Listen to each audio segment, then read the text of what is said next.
ഇത്തരത്തിൽ തിരുവല്ല കടപ്ര ഗ്രാമപഞ്ചായത്തിൽ പ്രളയജലം ഇറങ്ങിത്തുടങ്ങിയതോടുകൂടി ആളുകൾ വീടുകൾ വൃത്തിയാക്കൽ ആരംഭിച്ചിട്ടുണ്ട്. നാട്ടുകാരെല്ലാവരും ചേർന്ന് സഹകരിച്ചുകൊണ്ടാണ് ഈ ഒരു വൃത്തിയാക്കൽ.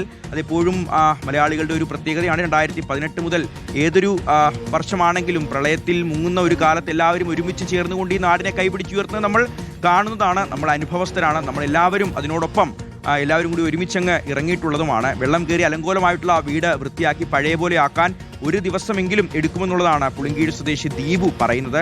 മഴ മാറി നിൽക്കുന്ന ആശ്വാസമാണ് എന്നും ഇനിയും വെള്ളം വന്നാൽ പ്രദേശമാകെ മുങ്ങുമെന്നും കടപ്പുറം ഗ്രാമപഞ്ചായത്ത് വൈസ് പ്രസിഡന്റ് റിപ്പോർട്ടറിനോട് പറഞ്ഞു. ജയശങ്കറാണ് അദ്ദേഹത്തോട് സംസാരിച്ചത്. കേൾക്കാം.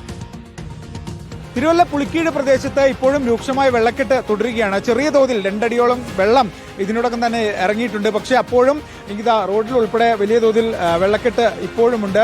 ഇനിയും 2-3 ദിവസം എടുക്കും ഇത്തരത്തിൽ ഈ ഒരു വെള്ളക്കെട്ട് മാറാനെന്നാണ് മനസ്സിലാക്കുന്നത്. ഈ പുളിക്കീഴ് പ്രദേശത്ത് നിരവധി ഇടങ്ങളിൽ ഇത്തരത്തിൽ വെള്ളം കയറിയിട്ടുണ്ട്. വീടുകളിൽ ഇവിടുന്ന് അങ്ങോട്ട് ഉള്ളോട്ട് പോകുന്ന സമയത്ത് നമുക്ക് ആ വഴി ഒക്കെ ഒന്ന് കാണിക്കാം. നമ്മുടെ വീഡിയോ ജേർണലിസ്റ്റ് വിനയ് രാജ വഴി കാണിക്കും. ഈ വഴി നേരെ ഇങ്ങോട്ട് ഏകദേശം 1 കിലോമീറ്ററോളം പോയ ഉള്ളിലേക്ക് രൂക്ഷമായി, അതായത് ഒരു വീടുകൾ നൂറുകണക്കിന് വീടുകൾ അടിഭാഗം പൂർണ്ണമായി മുങ്ങി നിൽക്കുന്ന ഒരു അവസ്ഥയുണ്ട്. ഈ വെള്ളക്കെട്ടിൻ്റെ ഒരു തുടക്കം മാത്രമാണ്. ഇതിനപ്പുറത്തേക്ക് രൂക്ഷമായൊരു വെള്ളക്കെട്ട് ഉൾപ്പെടെയുള്ള പ്രദേശമാണ്. എന്തായാലും വലിയ വെള്ളക്കെട്ട് പുളിക്കീഴ് മേഖലയിൽ ഇപ്പോഴുമുണ്ട്. പക്ഷേ ചെറിയ തോതിൽ വെള്ളത്തിൻ്റെ അളവ് താഴ്ന്നു എന്നത് ആശ്വാസമാണ്. എന്താ അവസ്ഥ? ഇപ്പോൾ ഒരു അരടിയോളം കുറഞ്ഞിട്ടുണ്ട്. ഇനിയും മഴ പെയ്യാതിരുന്നാൽ നമ്മൾ രക്ഷപ്പെടും എന്നാണ് പ്രതീക്ഷിക്കുന്നത്. ഈ ഭാഗത്തൊക്കെ വീടുകളിൽ ചെറുതായിട്ട് വെള്ളം ഇറങ്ങി തുടങ്ങി. ക്ലീനിങ് അരടിയോളം നമുക്ക് കുറച്ച് വ്യത്യാസം വന്നിട്ടുണ്ട്. ദിവസം കൊണ്ട് വെള്ളം ഇറങ്ങും. ഇങ്ങനെയാണെങ്കിൽ ഈ രീതിയിൽ തുടരുകയാണെങ്കിൽ ഒരു 2 ദിവസം നമ്മൾ പ്രതീക്ഷിക്കുന്നു. വെള്ളം വന്നാൽ ഭയങ്കര ബുദ്ധിമുട്ടാണ്. ഇനിയൊരു വെള്ളപ്പൊക്കം നമുക്ക് ബുദ്ധിമുട്ടാണ്, പറ്റില്ല.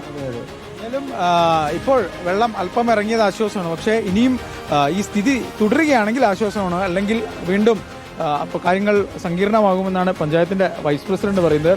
ചേട്ടാ, ക്ലീനിങ്ങിലാണോ? വെള്ളം ഇറങ്ങിയതോടുകൂടിയാണോ ക്ലീനിങ് ആരംഭിച്ചത്? ഇപ്പം തുടങ്ങിയതേ ഉള്ളൂ. ക്ലീനിങ് ഇപ്പം തുടങ്ങിയതേ ഉള്ളൂ. കുറച്ചിറങ്ങിയല്ലേ? കുറച്ചിറങ്ങി. നേരത്തെ ഫുള്ള് സ്റ്റെപ്പ് വരെ വെള്ളമായിരുന്നു. വീട് മുഴുവൻ വെള്ളം കയറിയിട്ടുണ്ടോ?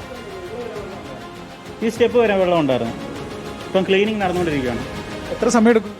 ഇന്ന് ഫുള്ള് ഡേ ചെയ്യേണ്ടി വരും. കടയും കൂടെ ഉള്ളതുകൊണ്ട് അവിടെ ഫുള്ള് ക്ലീൻ ചെയ്ത് വരണം. 2018 ഇത്രയും ഉണ്ടായിരുന്നു. ഇത്രയും വെള്ളം ഉണ്ടായിരുന്നു. 2018 ഇതുവരെ വെള്ളം ഉണ്ടായിരുന്നു. കഴിഞ്ഞ ദിവസം പ്രളയത്തിൽ ഏകദേശം ഇതുവരെ വെള്ളം കയറുന്ന അവസ്ഥയുണ്ടായി. വീട്ടിൽ മൊത്തം വെള്ളം കയറിയതിൻ്റെ ബാക്കി ശേഷിപ്പുകളൊക്കെ തന്നെ കാണാം. ഇവിടെ പഴയ വെള്ളത്തിൻ്റെ ബാക്കിയുണ്ട്, മണ്ണുണ്ട്. അങ്ങനെ ആകെ വെള്ളം കയറി ഇതായിരിക്കുകയാണ്. ഈ വീട് പഴയ പോലെ ആക്കണമെങ്കിൽ ഒരു ദിവസമെങ്കിലും എടുക്കുമെന്നാണ് ഈ ചേട്ടൻ പറയുന്നത്. വീടിനോട് ചേർന്ന് കട ഉൾപ്പെടെയുണ്ട്. അടുക്കളയാണ്. അടുക്കളയുടെ ദൃശ്യങ്ങളാണ് നമുക്ക് കാണുമ്പോൾ തന്നെ വലിയ വിഷമമാവും. കാരണം ഒരുപാട് ഇതാക്കി കൊണ്ടുനടക്കുന്ന, വൃത്തിയിൽ കൊണ്ടുനടക്കുന്ന വീടാണ്. ഇങ്ങനെ വെള്ളം കയറി ഇതൊക്കെ പഴയ രൂപത്തിലാക്കി എടുക്കുമ്പോൾ കുറച്ചധികം സമയമെടുക്കും. ഇതൊക്കെ വന്ന് കെട്ടിക്കിടക്കുന്ന വെള്ളമാണ്. ഇതൊക്കെ ഇനി കോരി കളയേണ്ട ഒരു അവസ്ഥയാണ്. അപ്പോൾ വളരെ ദാരുണമാണ് തിരുവല്ലയിലെ അവസ്ഥ.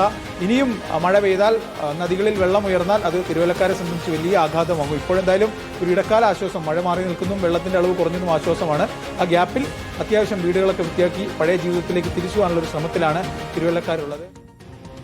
ശരി ജയശങ്കർ, അപ്പോൾ ജീവിതം തിരിച്ചു പിടിക്കാനുള്ള ശ്രമത്തിലാണ് എല്ലാവരും. ഒത്തൊരുമിച്ച് ചേർന്ന് പരസ്പരം സഹായിച്ച് വീടുകളൊക്കെ വൃത്തിയാക്കി.